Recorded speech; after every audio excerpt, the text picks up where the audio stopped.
Still live on Joy News today with me, Daniel Daze. So what Dr. Kojo Asante, who is the head of policy engagement and advocacy at CDD Ghana, did was he first of all took us through the life cycle of the Office of Special Prosecutor, right from his appointments through to the appointment of the board and a few major happenings during his tenure, which is still in force. Then he took us through a few weaknesses that exist in the legislation. Then he took us through some of the major actions that have been taken. He decided to review only the cases that have already come to the public domain in order not to compromise some of the cases that are being looked at by Mr. Martin Amidou. The roundtable is still ongoing, and we will take you back there as and when the program develops. In the meantime, Ghana Ports and Harbours Authority workers are meeting President Akufo-Addo over the port expansion project and some grave concerns the workers have. Let's go and speak to a presidential correspondent, Elton John Bobby. Elton, I understand this is a closed-door meeting. Yes, of course. That is what is happening now. Earlier, we had the impression that it's going to be an open forum where the workers will lay before the president their concerns, and then, as custom with how these things are done, the president will respond directly to some of the issues that they have. In fact, they came in all in red attire.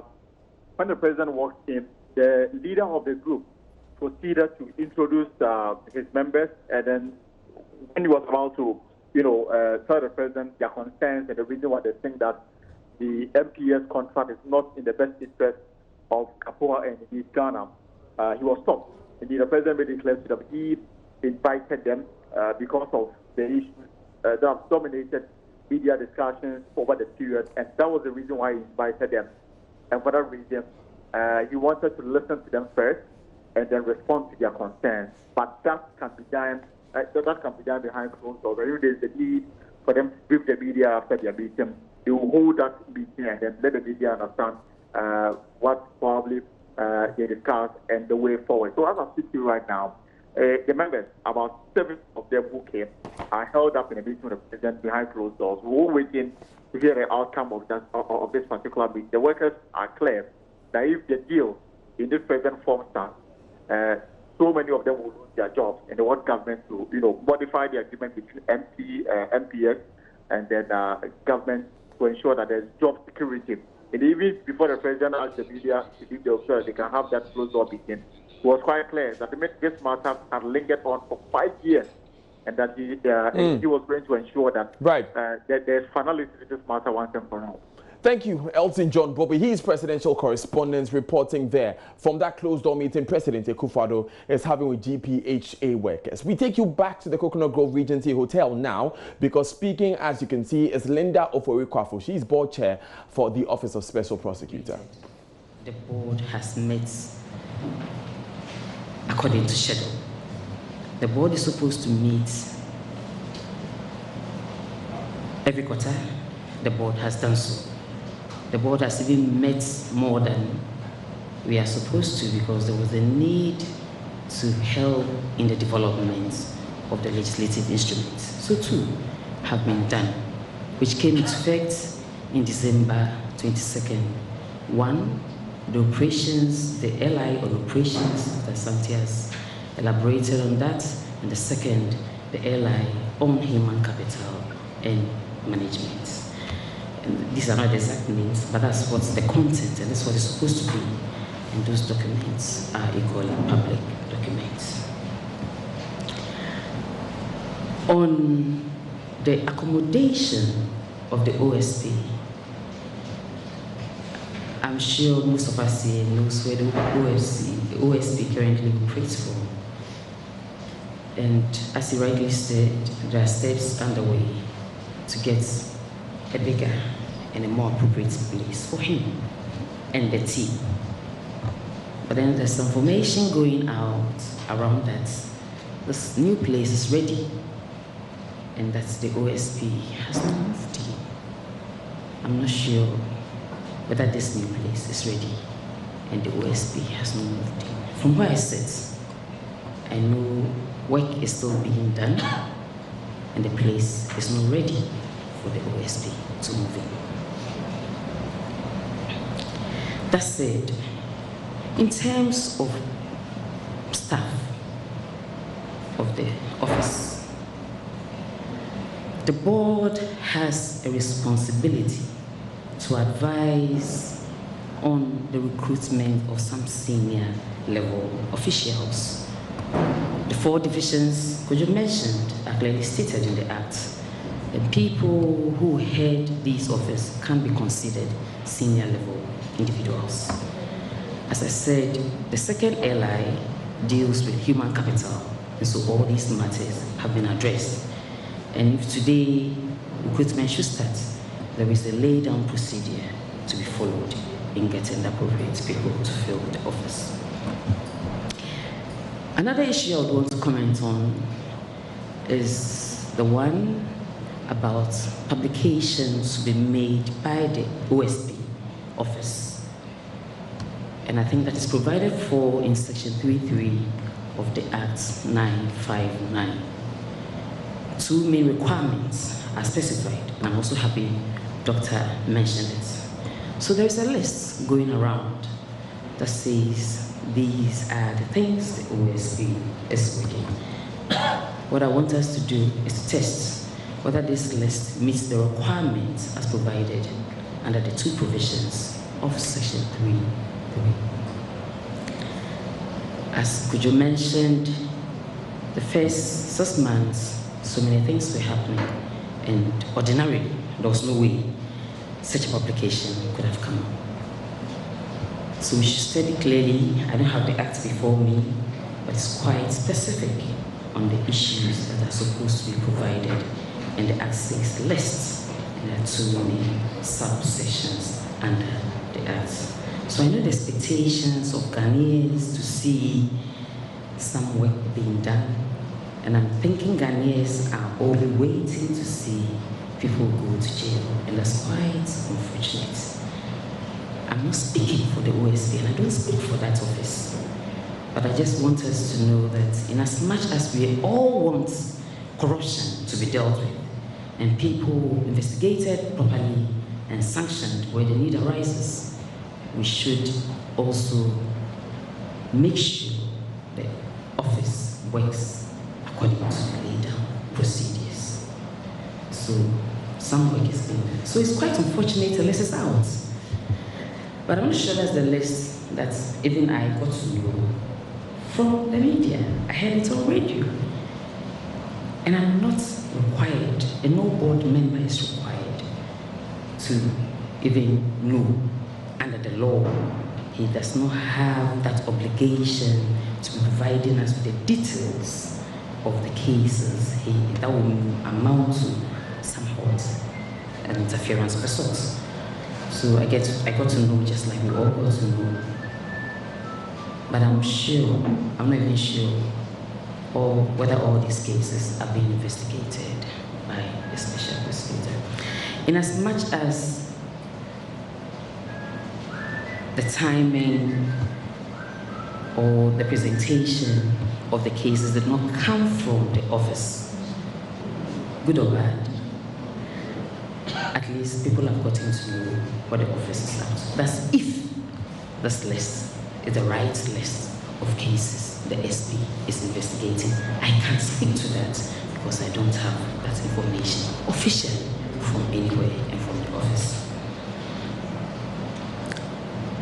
I've also noticed that Dr. Asante and the CS coalition, including myself and everybody, has actually outlined a number of recommendations, some for the board, some for the office, some for the president. And since we are only interested in ensuring that we have an office that is effective and efficient when it comes to dealing with this canker, the board will take on board that which is ours and we will work with it accordingly. On the issues that are circulating, just since last week till now, we've not met. We don't have any official position on the matter. And the board meets, and there is the need for the public to know what our official response will be. Yes. But then we should all be worried, because it means that there may be somebody making these kind of very sensitive issues to the security of the office. It's something we should be concerned about. I've spoken, but I still remain a civil society person, and I love to remain a civil society person. I don't speak for government, I don't speak for the West. I am part of this event. And the little correction I want to make is that when Mario was talking about the organizers of the forum, you forgot to mention it was supported by others. That is accountable democratic institutions and system strengthening. And that has to be said, because the founder of others is present with us here. So that accountability levels others supported the process. On that note, I rest my case. Thank you very much.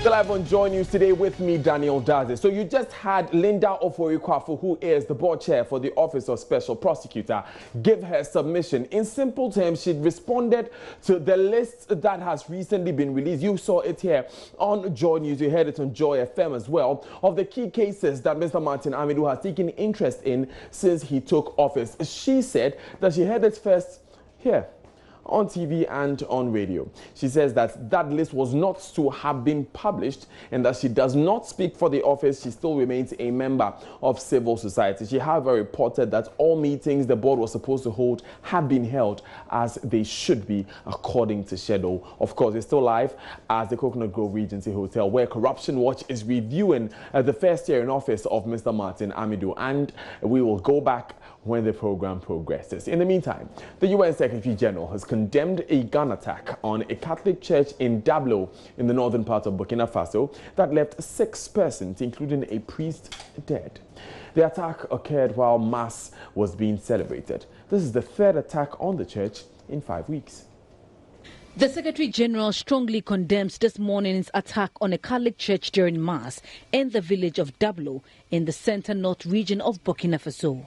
He expresses his deepest condolences to the families of the victims and wishes a speedy recovery to the injured. He recalls the sanctity of all places of worship and hopes the perpetrators can be swiftly brought to justice. The Secretary General conveys the solidarity of the United Nations to the government and people of Burkina Faso in this difficult moment for the nation. He urges all citizens of Burkina Faso to stand firmly with one another across communities and not to succumb to efforts to sow discord and breed further violence. The UN stands ready to assist in any way it can. Now, this latest incident comes just days after security think tank Africa Center for Security and Intelligence Studies, ACSIS, warned of possible jihadist attacks on churches in Burkina Faso, Ghana, Ivory Coast and Benin. Africa Center for Security and Intelligence Studies, ACSIS, speaking there. But the Executive Director for the West African Network for Peace Building, WANEP, Dr. Chukwuemeka Eze, says these attacks could be a ploy to create a rift between Christians and Muslims. There are various perspectives to that, and we need to be very careful not to also join in the bandwagon of what exactly the terrorists want us to believe.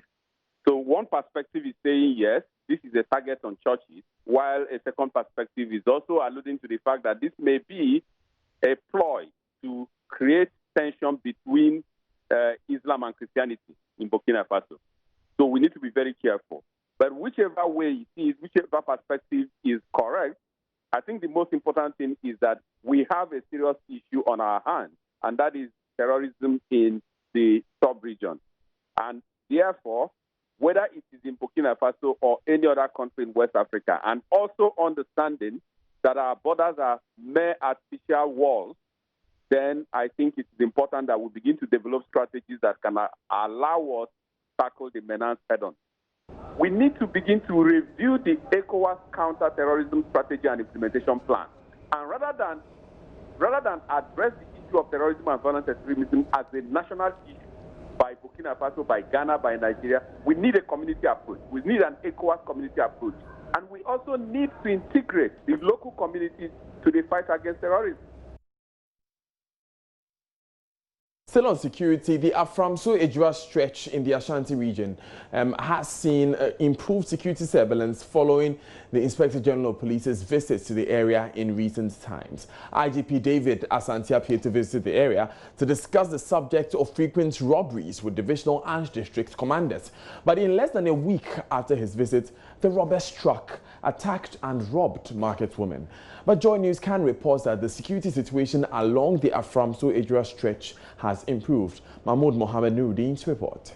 The forest zone is now under 24-hour surveillance by the National Highway Patrol team. Every movement of the forest and nearby communities are closely monitored for the safety of passengers. We are here on operation from Accra because of the highway robbery, especially at this stretch from Aframso to Kase. First, we started patrolling from Ejura to Atebubu Mountain, and the robbery during that time it has minimized. But about let's say two to 3 weeks now, it was so rampant. So we changed over. We are not taking it from Ejura to Aframso. So since we took over, the robbery has gone down entirely. During the day, police personnel stationed along the stretch conduct regular snap checks on passengers and drivers. Over here, we are doing a snap check, a random check, stop and search. That's what we are doing at the moment.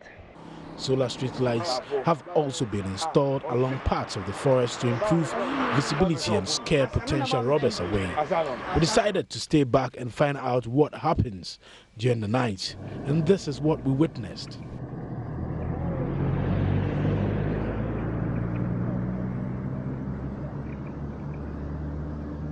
That particular point is a place that is very dark, and unfortunately we don't have any national grid going through that area.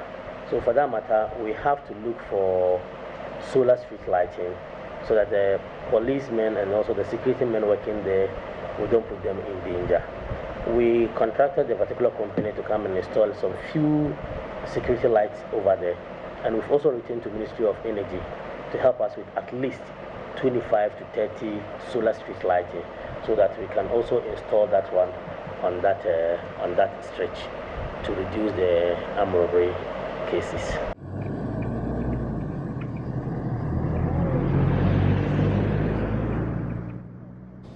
Some good news for road users there. Now coming up in business, former Chief Justice Georgina Theodora Wood advocates training on dispute resolution for insurers in order to reduce claim settlement cases at the law courts.